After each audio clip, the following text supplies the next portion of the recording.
I'm excited to share with you all that I've contributed a chapter to the newly published Anxiety Relief Handbook.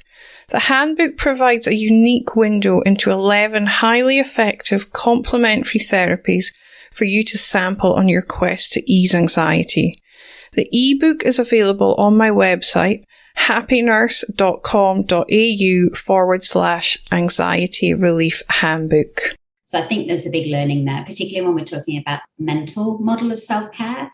But if you want to stay in the workplace, and particularly if I was nursing, that would have looked very different if I was in that clinical space.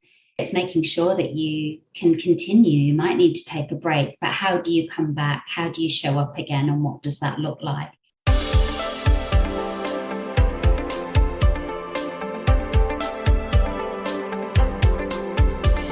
Welcome to The Happy Nurse, the podcast that encourages nurses to offer themselves the same compassion that they so freely give to others. I am Elena, a registered nurse on a mission to reduce burnout in nursing.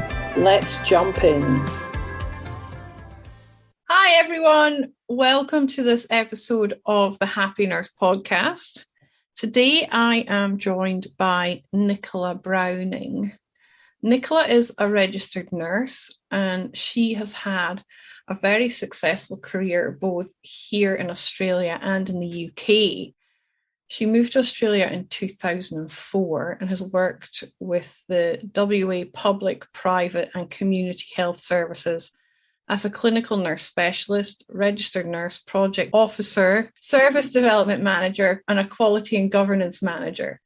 Before she moved to Australia, in the UK, she worked in critical care, neurosciences, traumatic and acquired brain injury, rehab, paediatrics, cardiothoracics, and she worked in varied and diverse specialties in the public and the private hospitals over there.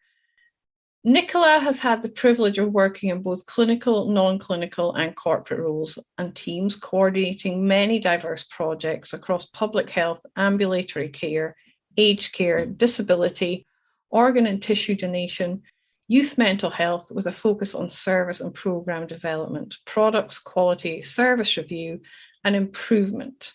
She's worked with innovation of systems, policy, audit and accreditation. Wow!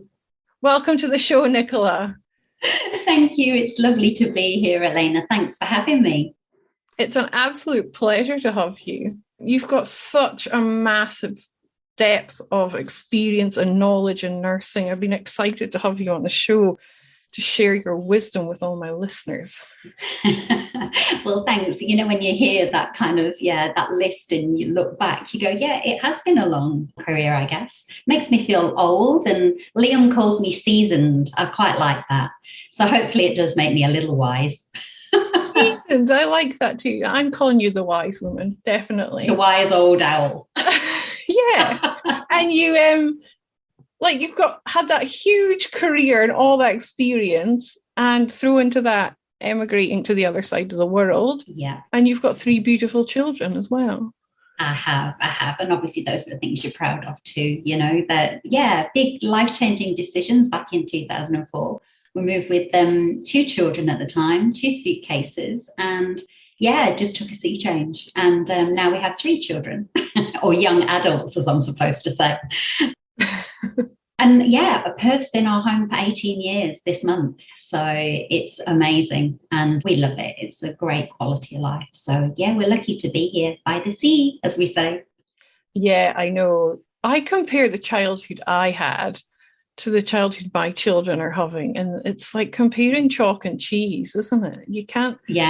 Yeah, absolutely. And the outdoors. And I think when we first got here, it was just realizing, you know, you can do so much for free, you know, and there's nothing that you have to think about, you know, planning or doing each day. You can just get up and head to the river, head to the beach, head to the parks. You know, there's so many lovely communities and so many places to see. So we still like being tourists when family come to stay and, you know, explore new places. And especially getting up north and going down south, getting that coastal kind of experience. We love a family adventure and, you know, definitely going further away now. And now where borders are open in WA, then we can explore a few more states, hopefully over the years to come. And yeah, maybe get back to the UK to see family. Yeah, it's been an interesting few years. It sure has.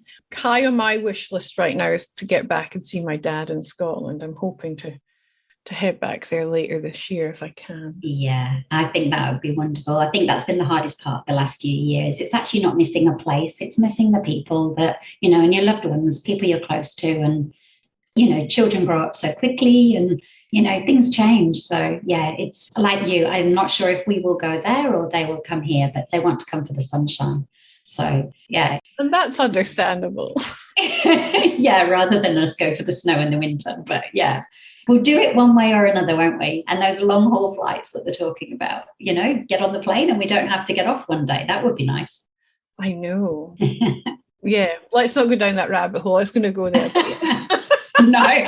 Let's not talk about flying. Yeah, I think No. I'll pull us back out that rabbit hole. So yeah, you do. You have had this amazing career and you are currently volunteering. You're doing a lot of volunteering work, aren't you? Yeah, I am. I guess, you've certainly been someone who introduced me to Burnout, what that looked like and, sharing your lived experience. And that's really what happened to me, about 18 months probably back. And I eventually, after a year of really trying to, keep going, I realized I had to take a break. So my volunteering has been amazing, but it really came out of a life-changing experience for our daughter, Beth, who and you've had kindly on your podcast, and she had a stroke at 19. So my career had been neuroscience, but we found ourselves on the other side of that hospital experience. And she recovered well, but that whole experience opened our eyes to what lived experience looked like, how you could help maybe bring about positive change. And we got involved with the Stroke Foundation's Young Stroke Project, which is co-design, which means that we pretty much are a working group of people with all different lived experience. Beth asked me to come along and join her on the journey. And obviously she's the stroke survivor and the journey and the story is hers. However, being a parent, carer, support person, it was about bringing those perspectives to the working group to see how we could bring about that change. So what's happened is the Stroke Foundation were funded by the NDIA for a 3-year project. And we have been meeting, since pretty much, I think it was only about 6 months after Beth's stroke, with the working group members. And I've joined the steering committee and put my hand up for a few other things. And it's about all of us coming together to look at where the gaps were, what resources didn't we have, what services maybe didn't we have, what were our experiences, what could we do better. And so the last really 2.5 years have been building some of those resources. There's a lot of common thinking from people with lived experience all around Australia about, how the recovery journey looks for people. There's a huge need within the community for peer support. Beth felt that too, not being able to speak to someone else who'd really had a stroke at such a young age. What would life look like afterwards? And was it going to be a hopeful, outcome, or, what was she going to be facing on that journey? So it's been great. We've done things we never imagined we would do, and it's all to help others. So being involved in things like raising awareness of stroke and young stroke, which is what the Young Stroke Project is about, and doing things like radio interviews, sharing your story, which is a huge step to take, particularly as a 19-year-old. And Beth took me on that journey, gave me a lot of confidence to use our voice to, raise awareness and share our story. And hopefully, we'd be helping others. So podcasts was the first one as well, going and doing some podcasts and talking about what life has looked like sort of as stroke happened. What did your life look like before? Why did you have a stroke? Was it preventable? Was it not preventable? What was your recovery like? What have your challenges been? What have your barriers been? But I think also those stories of hope and positive outcomes and getting back to life and life after stroke. So that's pretty much that. I guess it's that care continuum that we talk about in nursing, at every touch point, what works for people. And it's people with lived experience sharing with others, what worked for them, which is, hugely powerful. And resources and information, there was a big one, particularly for us, that most of the information just didn't resonate with young people. A lot of stroke is considered to be more an older person, but we know, having worked in those fields, it can affect babies, children, young people, people of our age and beyond. So it doesn't discriminate like a lot of disease and ill health. So yeah, it's a big way to kind of throw what volunteering has looked like for us. But I've loved it because it's given, during my burnout recovery, it's given me a purpose and giving back and learning to pace life differently. And I think it's that knowledge of, co-design. So what did co-design look like? So it's been lovely to feel supported by a community while you're going through the recovery, but then hopefully you're making an impact and giving back to others at the same time. And yeah, we've done lots of other things, which I hope I can touch on with you. That peer support and community support has helped us all as a family, because a life-changing situation like that affects all your loved ones who are supporting you on that journey. So yeah, that's what volunteering's looked like for me. And what a beautiful journey it is for you. As you said, I've had Beth on the podcast. I think it was last year, maybe even the year before. Yeah. What an incredible young woman she is. She's just finished her studies and she's secured herself a grad program. So she has. And I think it is that celebrating and, the people that you meet along the way, on this volunteering journey. Everyone else is your cheer squad and they're celebrating you as well, because one day, hopefully your story might make someone else believe that anything's possible too. Yeah, so she was a student when you interviewed her. And yeah, it's a lifelong learning, that you go through. Most definitely. Yeah, it's been excellent to go and give back. Not what I imagine this time will be like, but I guess that's where I can touch on the burnout. I think, I now have gone on that journey of, okay, I had experienced burnout in my career of 33 years working in critical care and, juggling life and work. And I don't think I was from a generation of nursing professionals that really self-care, taking time for yourself was really an area that was touched on. There was a lot relating to stress, but the word burnout was also quite new for me. And so when I read and connected with people like yourself and Athol, Han, it was helpful for me to hear other people's experience, because you all put words to things that I was like, wow, this is what I'm experiencing. And then finding my own language and way to explain what was actually happening for me. And that had come from a life-changing situation with Beth, obviously having her stroke.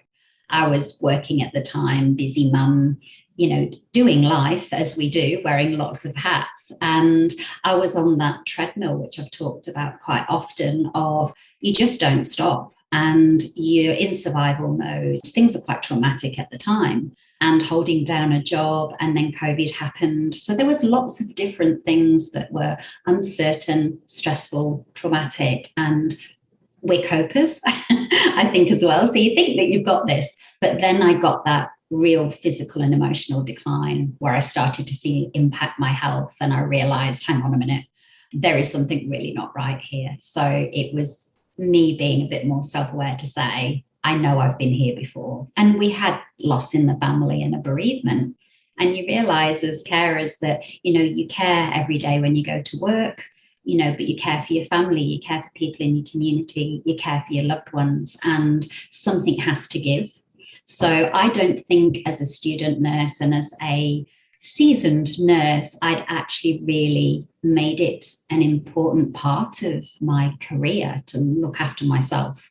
And I think it did catch up with me. And now I want to raise awareness, I guess. And it's that power of lived experience where this happened to me, but these are the things that I did to recover. So it's now about, okay, I've gone through that period of recovery. So now what does life look like? And then what did I do to, flip that on its head? So it's been a really great year of, while I've been volunteering, I have been recovering and I have been learning, new ways to live a good and balanced and healthy life that hopefully I can share with others as well.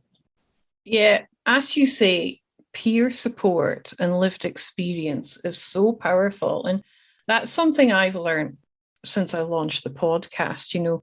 Lots of people resonate with my story. And you speak about Athol. Athol's an awesome guy. And I remember him and I having a chat way back in the early days of the podcast. And we both shared our burnout journeys. And there was a lot of positive feedback from that, because I think people suddenly think, oh my goodness, this is me. They don't realize that they're in burnout.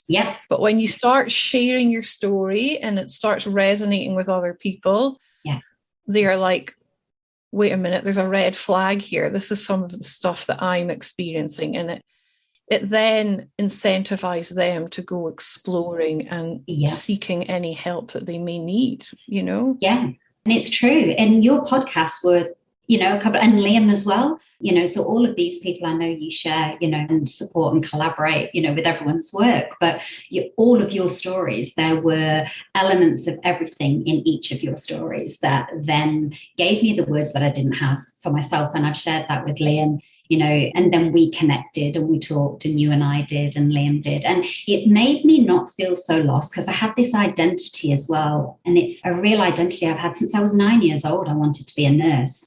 But then, like you said, in my career, I've done all these diverse roles. And I think each 10 years, I talk about this as your sort of career develops and you take opportunities, you sometimes have disconnected or become disaligned with what was your vision for yourself in that career, and what was your true purpose and your values. And I think I had got to that point where there'd been lots of change, and I'd embraced every opportunity and been so lucky, and I've been so grateful. But somewhere along the way, I got to nearly 50 and I went, but what am I going to do for this next chapter? Where are my passions now? Because I've got this identity as a nurse, yet I wasn't bedside nursing. So it's all those non-clinical roles. And then I'd had this lovely, privileged, position where I could be flexible, raise my family. And so I think what started to happen is that compassion fatigue that we talk about. But it was maybe self-compassion. I was really worn out with trying to say to myself, I really feel like I'm making a difference every day. But it wasn't at all this person that took me to nursing in the first place. And so it was, this last sort of year has been really finding myself again. Who's Nichola? That authentic part of me that, okay, all of this wonderful career, then there's all these personal journeys and life experiences within health.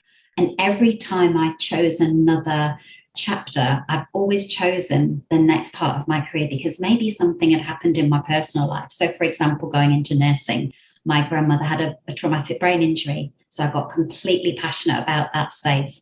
Then I look at now and decisions I've made in the past, I'm still making now. So, stroke and young stroke, that's happened to Beth. So there's this huge passion and drive and curiosity that I have, that I want to learn about that space again and see where I can help. What might that look like for your career or work or giving back and volunteering? So, yeah, I think there's Nurse Nichola always here, but then now I'm at this new beginning and this new part of life after burnout. And then what will that look like? So I don't repeat those behaviors and I actually put into play those new habits and mindsets and behaviors. It's all those coaching terms. And that's how it's got me to this point, I think, which is what I love about talking to people like yourself, because there's a couple of things I needed to do. I did the Burnout and More course with Athol because I needed to explore what had just been happening. And I wanted to know, how I could really change that up for myself and make sure it wasn't going to happen again, and grow in that knowledge and understanding. And so I really understand myself better than I ever have. But go on a journey where you have that peer support. You've got a community where you meet with like-minded people and you share and bounce off each other. So lots of journaling and reflection, which I've just loved because I was always a thinker, lots in my mind, but didn't always take the time to put pen to paper. And it's been the best thing I've done. So, and actually writing, those goals and, those aspirations. And it's been great because I've started to look back now over the last year for both the Burnout course and then other things that I've done. And I've gone, wow, I've got all these tools now that I didn't have before. And some of that is from a podcast, talking to people like yourself, and that shared wisdom that you go, wow, I've learned so much. And it's from people. It's not always the books or the research. You read that and you need it to understand that you're not alone. You're not the only one. There's nothing wrong with you. And then obviously professional support, seeking counselling and support. I would always say definitely know when your limit is there, that you can't do it alone, because, it's quite normal not to be able to do it alone. And sometimes it's not always wise to do it alone. So yeah, it's been really, really good. And then there's that last sort of component that I've just done over the last really 8 weeks, where I've really looked at my health, wellness, nutrition, and my body. I've worked on mind, the internal stuff. It's sort of now more that being well for life, because I realized that kind of health check that came in, how burnout really impacted me, physically as well as emotionally. My immune system was all over the place. So yeah, it's been really good. I've been eating well, things like sleeping better, nutrition, huge one that I really hadn't educated myself about really what I should have been doing. Bits, but it's putting it all together to make that change happen. And then that positive mindset. So a lot of similar things to the burnout course, and that kind of coaching and support and a community coming together, having a bit of a cheer squad. And I've kicked some goals again. So it's really nice to sort of go, you all find what works for you, I think, don't you, as well? Not everything will work for the same person, which is why I love seeing all of you nursepreneur-y, amazing leaders out there saying, well, this is what I'm doing, this is what I'm doing. But you can find a variety of things. So different people need different things, I think, and things will resonate with them differently. But yeah, I think, and self-care now really means something to me. What does that look like? So yeah, and I love all the things that you've done, and I've tapped into obviously lots of different things and listening to your wonderful meditations, and it's a new learning, but it's about, I think, being active, movement, mindfulness, meditation, and self-care is so many things, because it's also having time to read and explore and be curious and learn. I need that as well, so I think that is self-care for me, because if my mind isn't curious and I'm not learning, then I really miss something, that hunger for learning. That's why you're summing up beautifully why I created the model, because, yeah, a lot of people, they believe self-care is that indulgent aspect, as I call it. It's the spa, it's the hair, the nails, the going out to a restaurant for dinner. Yeah. But it's only one part. There's so much more to it. It is. And that's why I added in the other 4 components, and you've just summed that up beautifully in what you've just said. So thanks. It was good, because when you sort of ask those questions, and I've explored your models so many times before and really sort of engrossed myself in that learning. But you made me think about it, because I was like, okay, so the mental side. Yes, it was things like mindfulness, but I play classical guitar and I hadn't picked my guitar up in ages. So music is a big part, whether that's dancing around the house, doing my cleaning, singing out loud, it's all those things that make you feel, alive, and life's good, and a bit of joy and silliness and laughter, but then at the same time, I enjoy my meditation, and I'll find time now to, every night it's religious, because it helps me sleep and relax and unwind and stop my busy mind. So there's those things that are absolutely, there. But I also love new things and do new things, whatever that might look like. I'm keen to do a pottery class, actually. That's my next one. Well, that sounds exciting. Yeah, it might not be when you see the disastrous pot. It takes me back to school, and I think, those are all those pots that when you make them at school for your parents, and they gladly put them on a shelf, but years later you're not quite sure where they went. It looks fun though, with that wheel. Yeah. So we'll see. I've got that ghost scene in my head. Let's not go there. Oh yeah, funny. Oh my goodness. But I think, the volunteering as well has helped me go slow, because I've had a real nice structured time, and I didn't want to leave my role after burnout.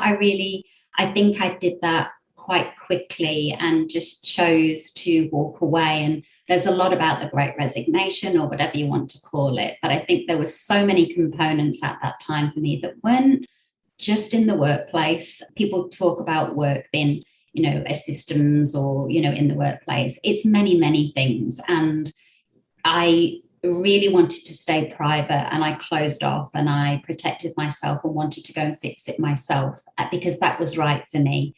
But I guess one of the things that I would do is always find a trusted person in your workplace if you think that, for a start, you can't walk away from work, financially, so seeking that support. And I probably didn't delve into the options for that for me enough because it had gone too far. I had become quite unwell, and really taking a break was the best thing for me and my family. So I think there's a big learning there, particularly when we're talking about mental model of self-care.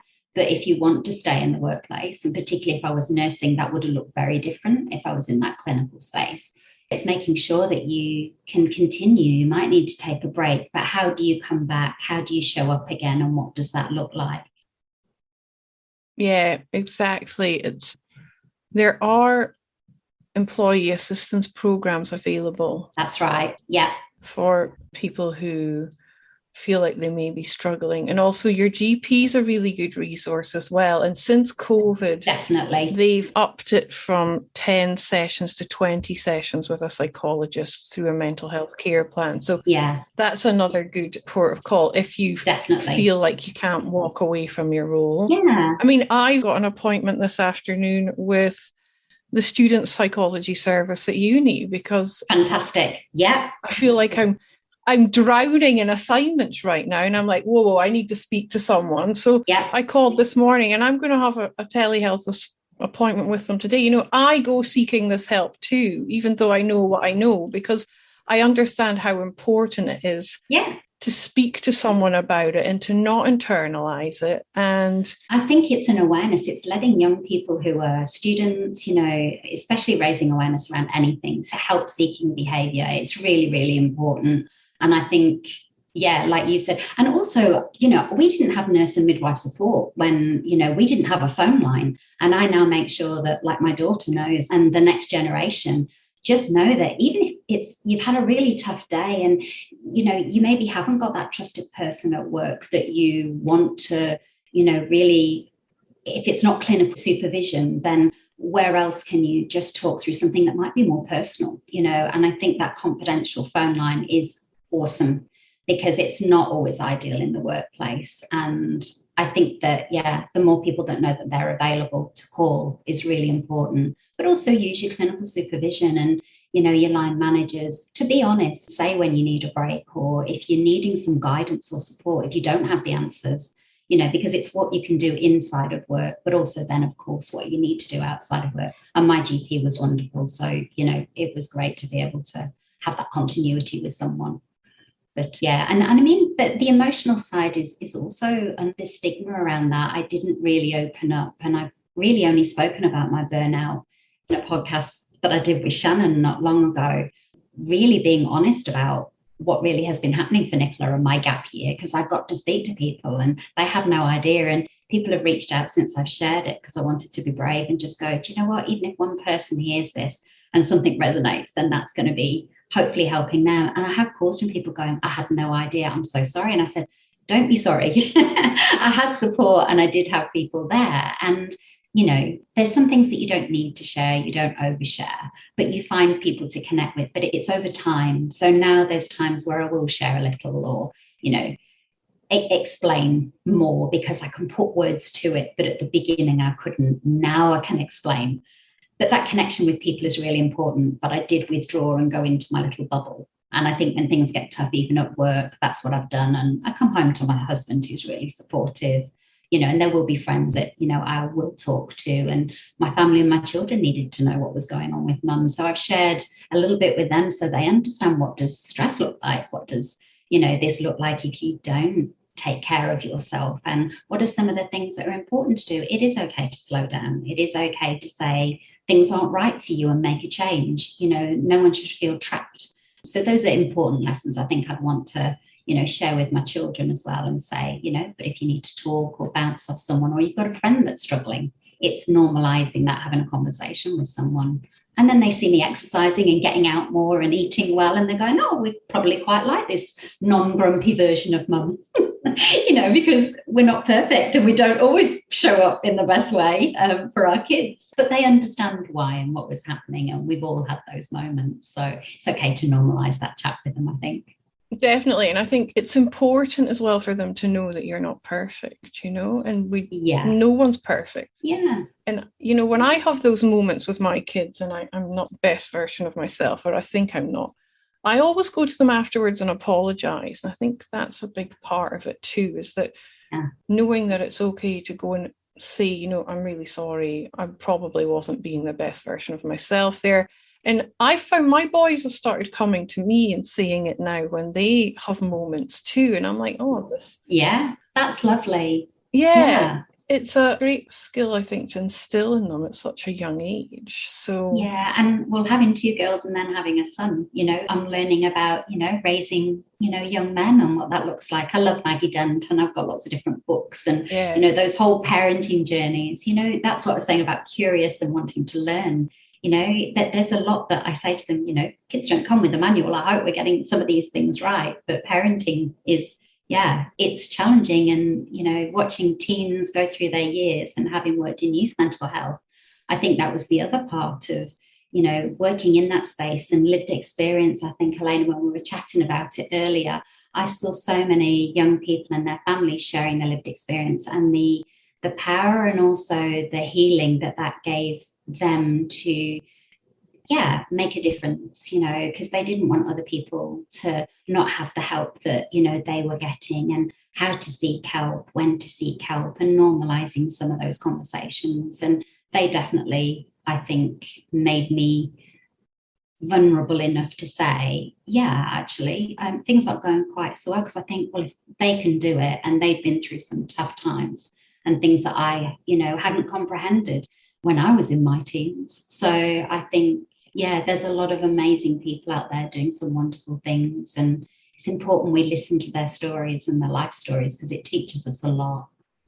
It's that power of that Me Too movement, isn't it? It's like knowing you're not alone. And it's something that I love when I deliver workshops, within the first 10, 20 minutes, you see all these kind of light bulbs going on above people's heads when they're like, oh my goodness, it's not just me that's feeling like this, and that it's that kind of, you create that container for them to feel safe to actually go there and explore how they're feeling and feel like they're being listened to. Yeah, you're being heard. And I agree, safe. I think I didn't feel safe at times, or psychologically safe and trusting of others. There's a huge, and maybe that was my generation as well, that privacy of how was I going to share in that workspace. I come from a different generation where, you're professional and, there's things that you share and things that you keep to yourself. And I think I've come from a private family, and, there were boundaries around, I guess, how we would share. So that made it a challenge for me in the workplace. And also because there's work gossip and, privacy and confidentiality. And with the best will in the world, people are human. And so I really didn't want my business to be everyone's business. And I think, that's no one's fault. That was possibly my perception.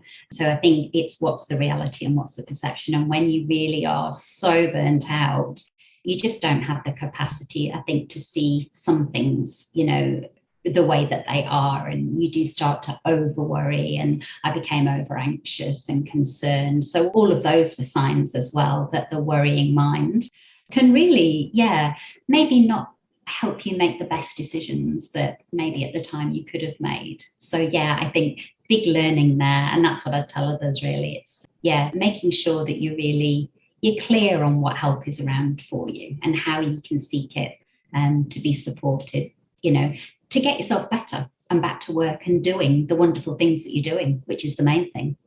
Exactly. Earlier, you mentioned the power of journaling and how you've enjoyed journaling. Did that help you to explore your thoughts and how you were feeling without the fear of judgment of what others think? You were just saying about how you come from that family for your you were quite reserved and, you didn't overshare with people. So did you find the journaling helpful in that respect?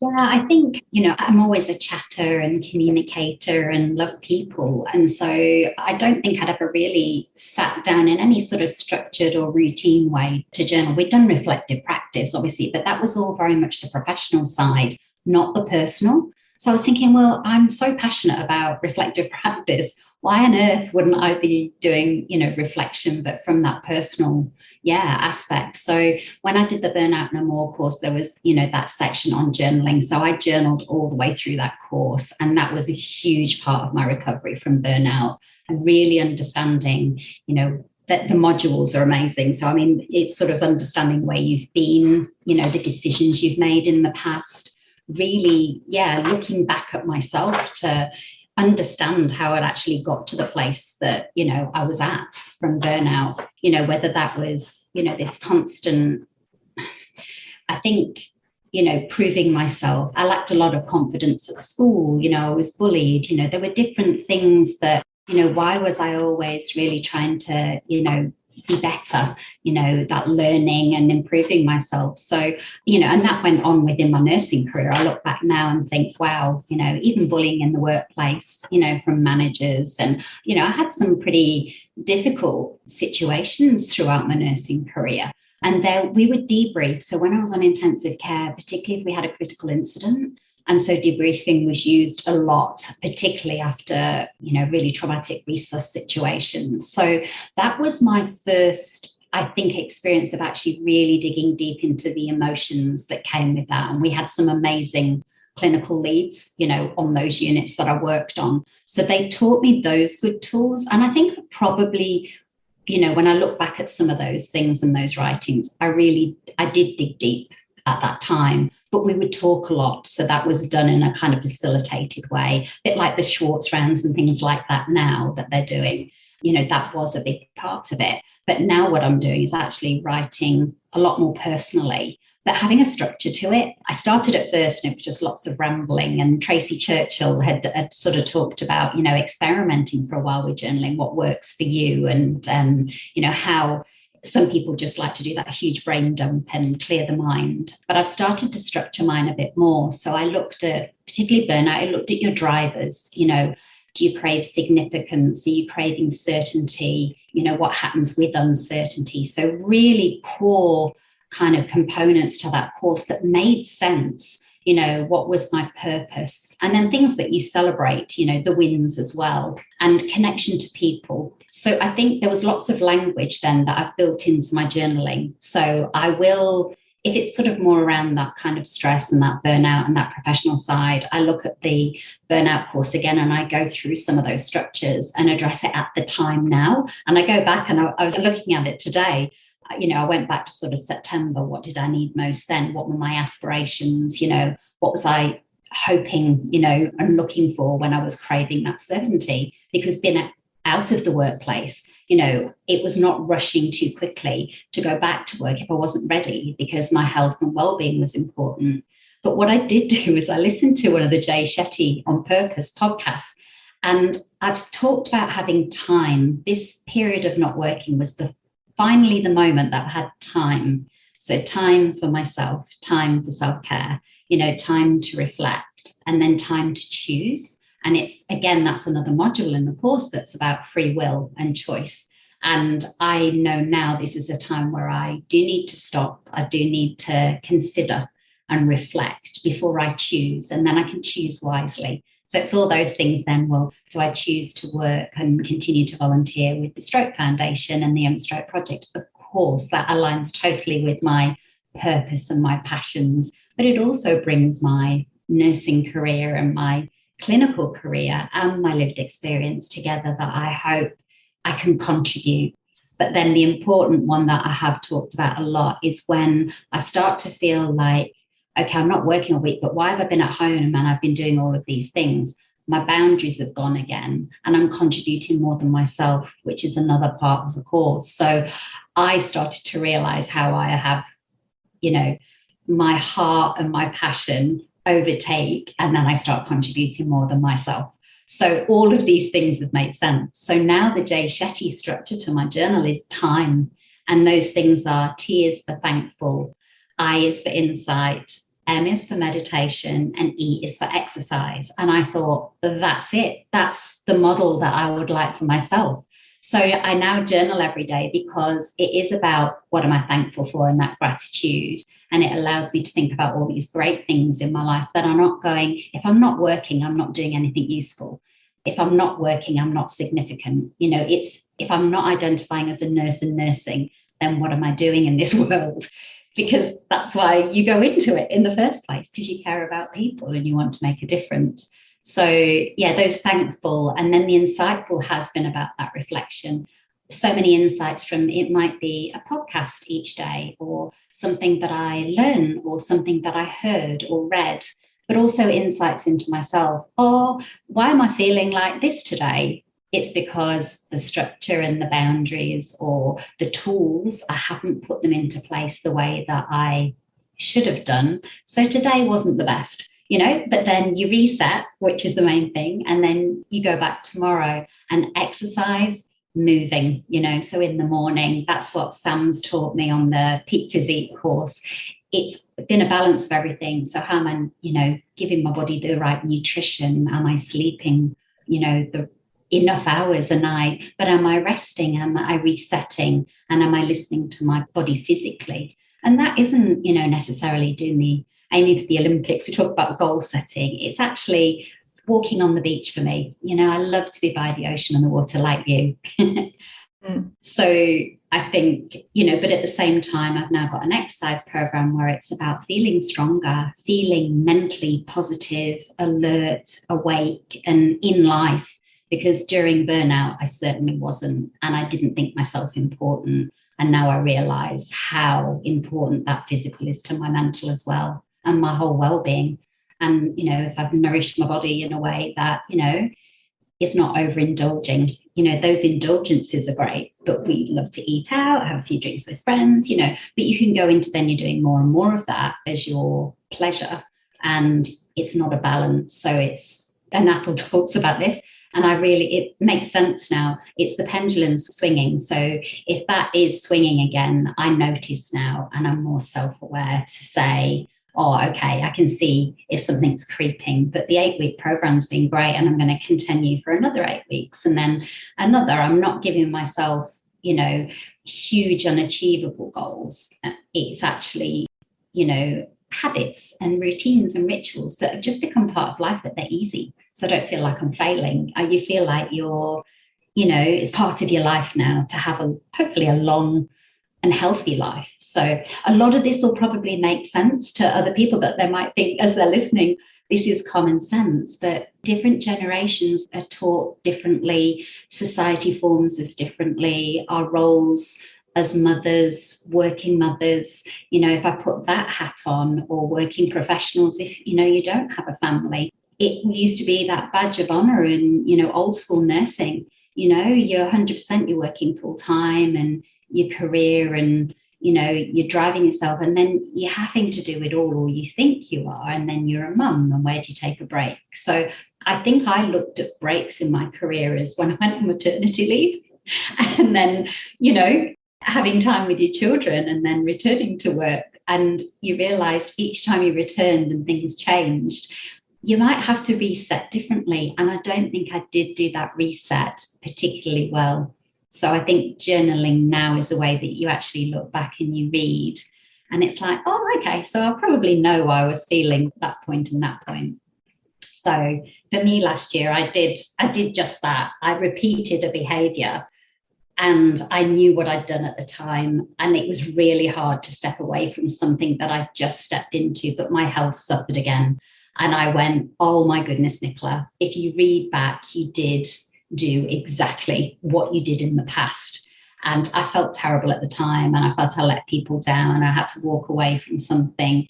But that need for certainty and giving back and contributing just really drove me, that identity, I think, of I want to be helping people and doing something. I can't just sit at home, but I wasn't just sitting at home. I was doing lots of different things. So it's really good, because I've learned that lesson now. and I can see through the journaling, going back, look at it, and then writing each day.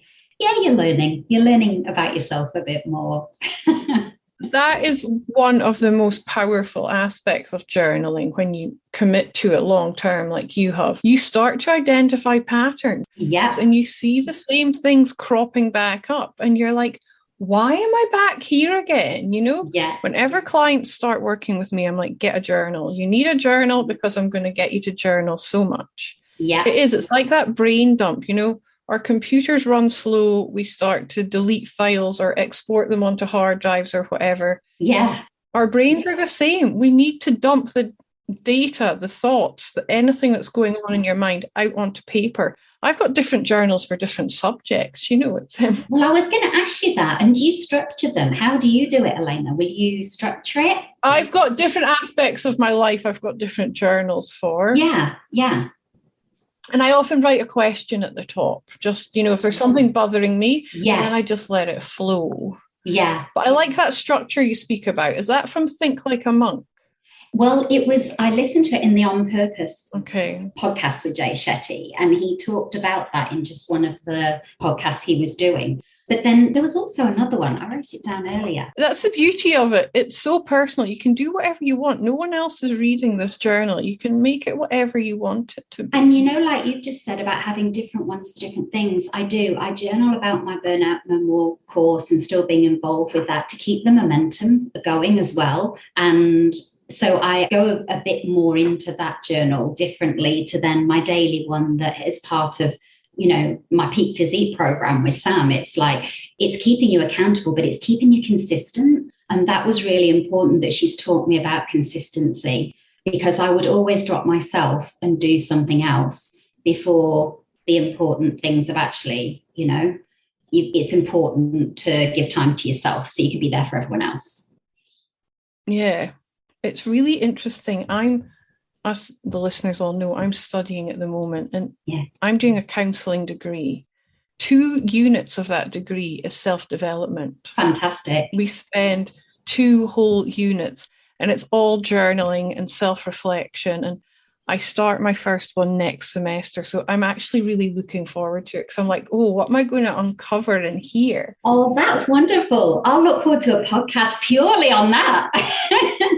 Why do we not do this in nursing? It's something that's so important. And I'm like, obviously other caring professionals are doing it. Yeah, I think it's because and this again is something that Athol has taught me to do. There's every module you're looking at the personal and the professional. But what happens in reflective practice, I think, in clinical supervision is, yes, you go there and it depends who's doing it with you and their technique and what model of clinical supervision. But I think actually examining things with 2 different lenses, because I think I've examined my professional constantly. So you would look at a workplace scenario and you might look at what you've done well, what could you do differently, what did you learn about other people, your patient, whatever that would look like. But it didn't really go deep enough into the personal aspects. So it could be about, anything. So that's the nice thing about the Burnout course. It's made you consider the personal. So I wasn't actually working for some of the course on the Burnout No More course, but I could still relate to professional because of whether that be I was volunteering, still in a health sector, whether I was going back to previous experiences and looking at what had happened in the past. It really made sense of a career and a 33-year career. So because you looked at professional aspects, but you could make a separation. So it started to make more sense to me. Yeah. Just purely that model. It's interesting because, we look at it at uni as we need to understand ourselves because we've all got biases and cultural beliefs. And that's right. We could be triggered by patients. Yes. Not realize why we're triggered by them and why we're reacting to them the way we are. Yeah. So it's about having that deeper level of understanding of yourself. Absolutely. I'm a massive advocate to get this included in undergrad curriculums for nurses. including in undergrad programs for nurses. So they have that yeah, depth of understanding of themselves. Yeah. And if not, and that's a long-term goal, then that's where, I never really used to listen to podcasts much. I didn't make the time at all. And this time that I've been off, I really have learned a lot. So, nurses, listening to your podcasts and, listening to Athel having an interview, Liam, whoever it is, and then people like Kenny, it's all powerful because it's knowledge, and people can still go away and do it for themselves, even if an organization isn't there. That curiosity that we talk about, and we're lifelong learners, we're all lifelong learners, especially if you're nurses, because every day you meet another patient, there'll be something new to learn, or another member of staff, or if you're managing a team and you're running a ward, there's something to learn about everybody on that ward. And that's a lot of contact with people. And that's where you can go deep dive into some content, I think, and give yourself the knowledge and the tools to go with the experience that you're experiencing in the workplace, And peer support. I think people like you and I'd talk to any student of any day or any nurse anywhere if it was just they wanted a peer connection with someone to say, have you worked in this space? Or, okay, you and your family were in this space. What could I do differently? I think it's conversations, it's networks, it's, people reaching out and having the confidence to reach out to people, who are, helping, the next generation find their way. Yeah. And it's normalizing that and knowing that it's okay to reach out and to ask for that support. I love networking. It's brilliant. Yeah, the power that it has, it's incredible. It is. And Nichola, I am going to wrap things up there. It's been absolutely wonderful chatting to you. Thank you so much for sharing your story with us all so beautifully and eloquently. Oh, I don't know about that. When I listen back, we can decide, shall we? No, you have. I've just sat here listening to you. I love your story. I love the chat. I'm going to include the links to these 2 courses that you've spoke about in the show notes. If anyone's interested and wants to explore that further, they will be there for you to have a look at. Okay. Thanks for that, Elena. I think, explore what's available out there and find what's right for you, definitely. And feel free to reach out if anyone wants to connect. And and I look forward to hearing more podcasts, Elena, and all the topics we've talked about today, because I think there's going to be some great stuff coming. Yeah, I'm excited for the future too. I really appreciate your time today. Oh, thank you. Enjoy the rest of your gap year. I will. You're volunteering, and I'm excited to see what the next chapter holds for you. Oh, thanks, Elena. Good to be here, and thanks so much for having me. I hope your listeners enjoy it. I'm sure they'll love it. Thank you for listening to the Happy Nurse podcast. If you've enjoyed today's content and would like to join the Happy Nurse community, head over to Facebook and check out the Happy Nurse AU Facebook page and request to join the Happy Nurse community. Also, check out happynurse.com.au for access to free downloads and subscription to my blog. See you soon, and in the meantime, remember to always offer yourself the same compassion that you so freely give to others. I'm excited to share with you all that I've contributed a chapter to the newly published Anxiety Relief Handbook. The handbook provides a unique window into 11 highly effective complementary therapies for you to sample on your quest to ease anxiety. The ebook is available on my website, happynurse.com.au/anxiety relief handbook.